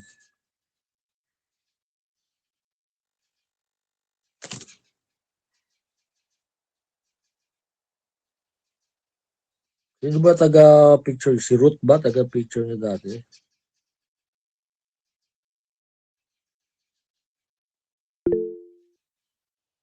Sino ba yung nag-ano na screenshot nyo? Si Ruth? Ruth? So, titingnan ko kasi dito yung screenshot nyo last week eh.